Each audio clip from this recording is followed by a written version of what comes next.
Haleluya, terpujilah Bapa kita Tuhan Yesus Kristus. Dan salam damai sejahtera. Selamat pagi kepada Bapak Ibu Saudara semua. Selasa pagi hari ini tanggal 8 Juli 2025. Kita berterima kasih kepada Tuhan. Saya tidak pernah bosan-bosan, tidak pernah absen memberitakan firman Tuhan pagi malam. Setiap hari 2 kali, pagi malam. Dari sejak 1 Januari 2021 sampai sekarang. Saya lakukan dengan setia karena Yesus setia. Bukan karena saya yang baik, tidak, tapi karena Yesus yang baik, saudara. Semua karena anugerah Tuhan. Kita bisa konsisten, itu karena anugerah Tuhan. Semuanya karena Yesus, karena Tuhan Yesus. Tidak ada suatu kebaikan, kehebatan dari kita, tidak. Bukti nyata kita dipelihara sama Tuhan. Kita napas dari Tuhan. Bagaimana kita bisa melangkah kalau kita mati? Diambil nafasnya sudah nggak bisa apa-apa. Jadi jangan pernah kebaikan timbul dari kita. Kebaikan datang dari Tuhan Yesus yang sangat-sangat luar biasa kasihnya. Itu mari. Sebagai bukti respon cintanya Yesus luar biasa dalam kehidupan kita. Katakan, aku mengasihi Engkau Yesus dengan segenap hatiku. Haleluya. Aku mengasihi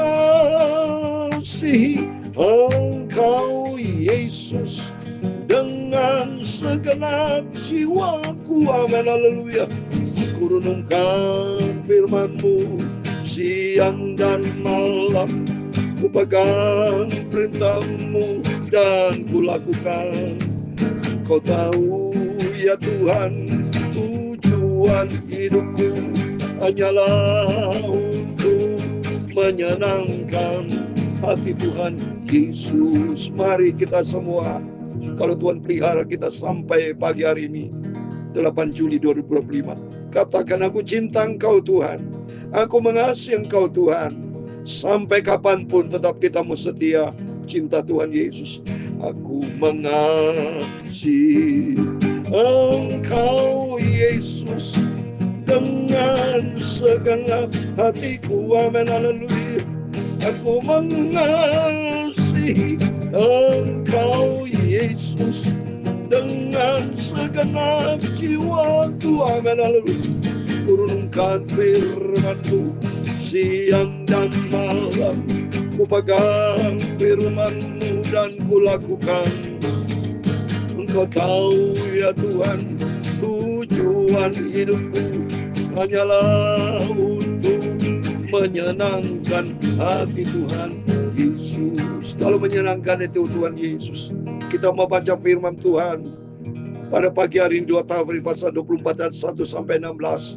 Dikatakan di situ, Raja Yoas Yehuda selama memerintah di Yerusalem 40 tahun, saudara, seperti Daud, dia melakukan apa yang benar di mata Tuhan. Dan saya membaca firman Tuhan karena di keturunan Daud, saudara, ya, Raja Yehuda. Saya membaca Kisah Rasul pasal 13 ayat 22. Demikianlah firman Tuhan. Setelah Saul disingkirkan, Allah mengangkat Daud menjadi raja mereka. Tentang Daud, Allah telah menyatakan, aku telah mendapat Daud bin Isai, seorang yang berkenan di hatiku dan yang melakukan segala kehendakku. Itulah yang berkenan di hati Tuhan. Engkau tahu ya Tuhan, tujuan hidupku hanyalah untuk menyenangkan hati Tuhan Yesus. Amin, haleluya. Ya Tuhan, punya mula kebesaran dan kejayaan, kehormatan, kemakmuran dan keagungan.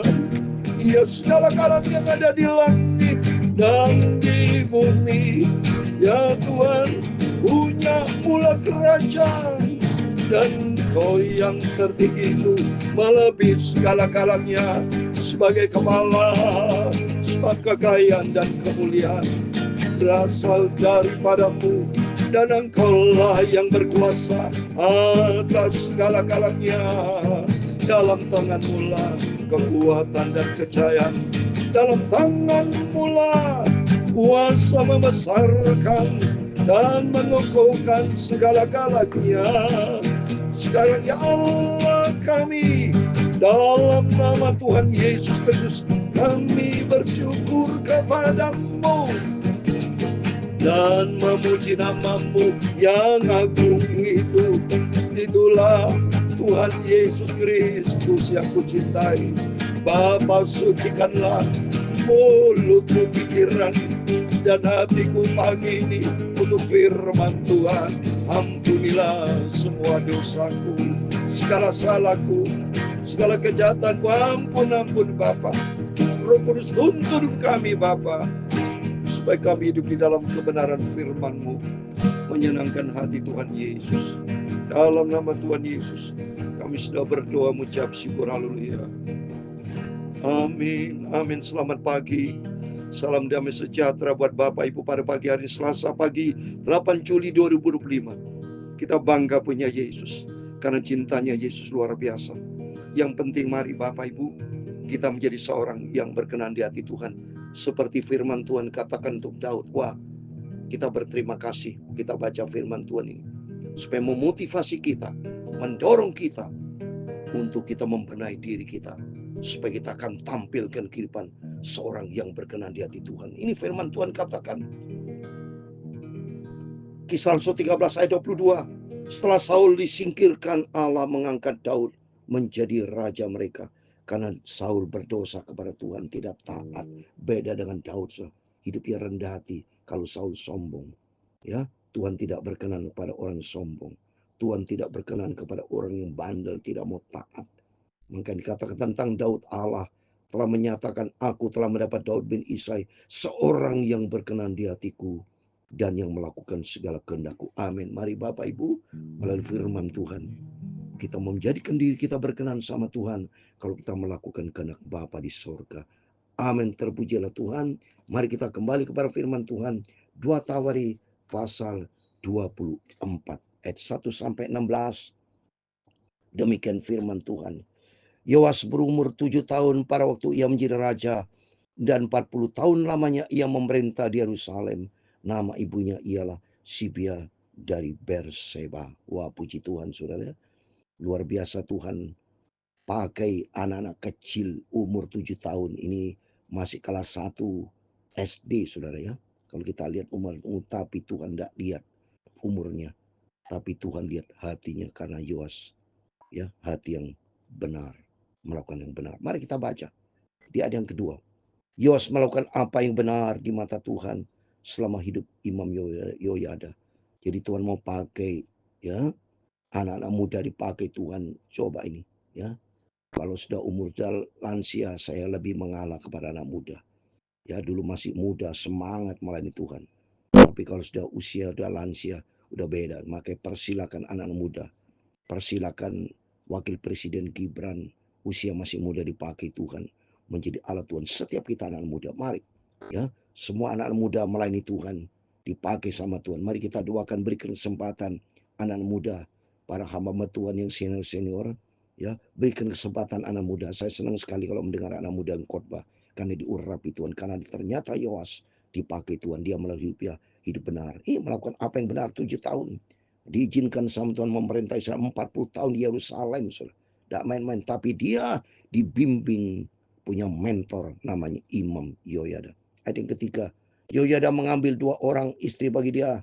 Dari mereka ia mendapat anak laki-laki dan anak perempuan. Kemudian Yoas bermaksud untuk membarui rumah Tuhan. Dan ini coba, saya yakin mentornya Imam Yoyada mendidik Yoas untuk hidup taat kepada firman Tuhan. Mendidik Yoas untuk cinta rumah Tuhan. Sedari masa kecil dia dibimbing ke masalah rohani. Dia cinta, dia membawa rumah Tuhan. Ia mengumpulkan para imam dan orang Lewi dan berkata kepada mereka, pergilah kamu ke kota-kota Yehuda dan kumpullah uang dari seluruh Israel untuk memperbaiki rumah Allahmu setiap tahun. Waduh, lakukan hal itu dengan segera. Tapi orang Lewi itu tidak melakukannya dengan segera. Coba ini. Jadi Yoas cinta Tuhan, cinta rumah Tuhan. Jadi Bapak Ibu juga sama, ya. Di tempat masing-masing, mari Bapak cinta Tuhan, cinta rumah Tuhan, ya. Apapun saudara kerjakan buat pekerjaan Tuhan, itu tidak sia-sia. Itu dilihat sama Tuhan, ya.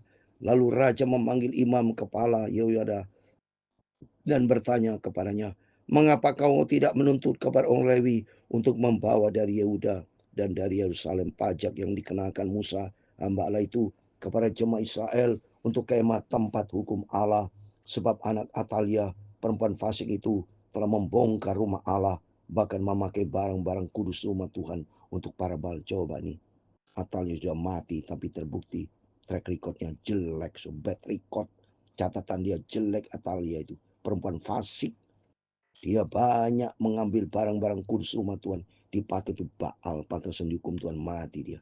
Ayat 8, sudah itu raja memerintahkan supaya dibuat sebuah peti dan ditempatkan di depan pintu gerbang rumah Tuhan. Ini sejarah saudara ya.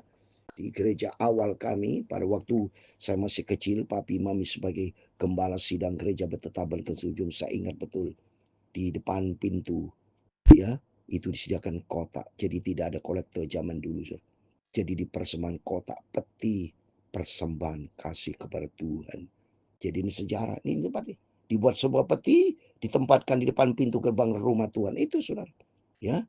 Lalu menyuruh mengumumkan di Yehuda, Yerusalem, bahwa orang harus membawa bagi Tuhan pajak yang dikenakan Musa hamba Allah itu kepada orang Israel di padang gurun.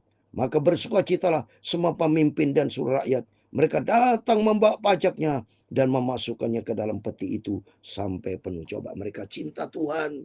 Dia tahu persis berkat-berkat yang terima dari Tuhan. Semua berkat-berkat disampaikan sampai peti itu penuh saudara ya. Setiap kali peti itu dibawa masuk untuk diperiksa oleh orang-orang Lewi atas nama raja. Dan apabila mereka melihat bahwa sudah banyak uang di dalamnya, maka datanglah panitera raja dan kuasa usaha imam kepala mengeluarkan isi peti itu. Kemudian mereka mengangkat peti itu lalu menaruhnya pula di tempatnya. Demikian mereka lakukan setiap kali dan banyaklah uang yang dikumpulkan. Coba, mereka bersama-sama kumpulkan uang untuk membangun rumah Tuhan. Membaiki kalau rusak, semua dipergunakan untuk pekerjaan Tuhan. Mereka berbondong dengan sepenuh sukacita. Mari Bapak Ibu sama kita belajar memberi untuk pekerjaan Tuhan. Raja dan Yoada menyerahkan uang itu kepada mereka yang memanduri pekerjaan pada rumah Tuhan. Mereka mengupah tukang-tukang pahat dan tukang-tukang kayu untuk membaru rumah Tuhan. Juga tukang-tukang besi dan tembaga untuk memperbaiki rumah Tuhan. Coba, mereka memperbaiki rumah Tuhan karena cintanya kepada Tuhan Yesus. Seperti Raja Daud, kalau saya baca di dalam 1 Tawarikh 29 ayat 3 dan 4 dan seterusnya kan. Cintaku kepada rumah Allahku, dia persembahkan emas, 3.000 talenta emas. Coba, demikian menurun kepada anaknya, bahwa cinta Tuhan untuk bergerak rumah Tuhan. Setelah itu mulailah tukang-tukang itu bekerja. Pekerjaan perbaikan maju di bawah tangan mereka. Mereka membangun kembali rumah Allah. Keadaan yang semula mengokoh. Coba, membangun kembali sudah rusak. Karena gara-gara Abtal yang jahat itu banyak merusak rumah Tuhan. Tapi mari kita adalah anak Tuhan Yesus. Belajar kita cinta Tuhan di gereja masing-masing. Bapak punya rasa tanggung jawab. Mari kita berbondong-bondong perbaiki rumah Tuhan.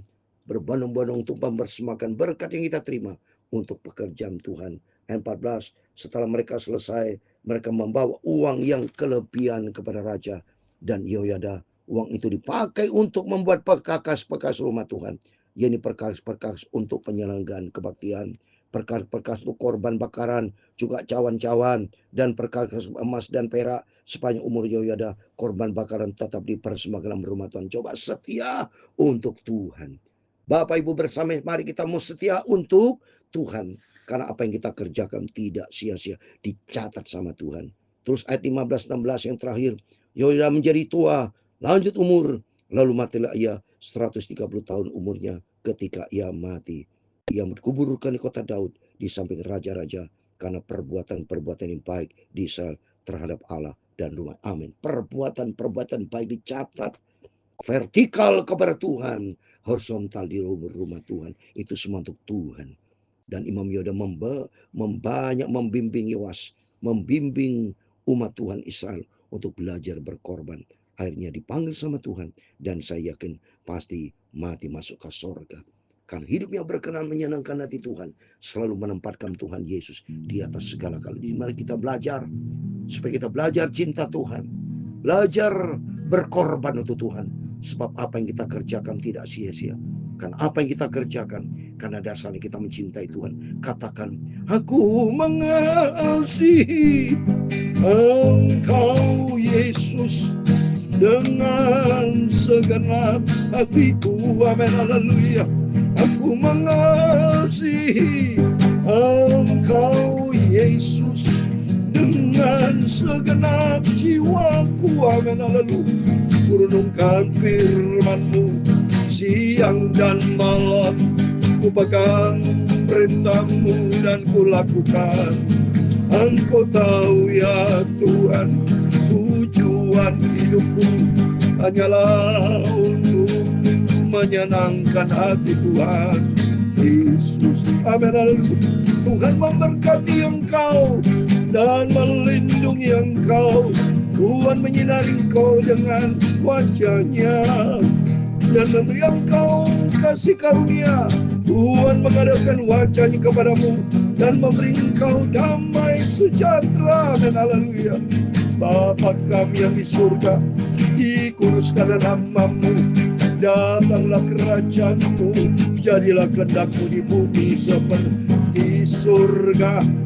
Berikanlah kami pada hari ini makanan kami yang secukupnya, dan ampunilah kami akan kesalahan kami, seperti kami juga mengampuni orang bersalah kepada kami. Dan jangan membawa kami ke dalam pencobaan, tapi lepaskanlah kami daripada yang jahat. Karena Engkaulah yang punya kerajaan dan kuasa dan kemuliaan sampai selama-lamanya. Amin, amin. Terpujilah Bapa kita Tuhan Yesus Kristus. Sebelum Bapak Ibu beraktivitas, mari berjaga dan berdoa, berpegang kepada firman Tuhan. Pada pagi hari ini, Raja Yoas Yehuda melakukan apa yang benar di mata Tuhan. Demikian komitmen kita bersama. Mari kita melakukan apa yang benar. Yang pertama di mata Tuhan. Kedua, kita cinta rumah Tuhan. Apa yang Bapak Ibu bisa lakukan buat pekerjaan Tuhan di gereja kita masing-masing. Sebab apa yang kita kerjakan buat Tuhan tidak sia-sia. Amin. Tuhan memberkati kita semua. Immanuel. Amin.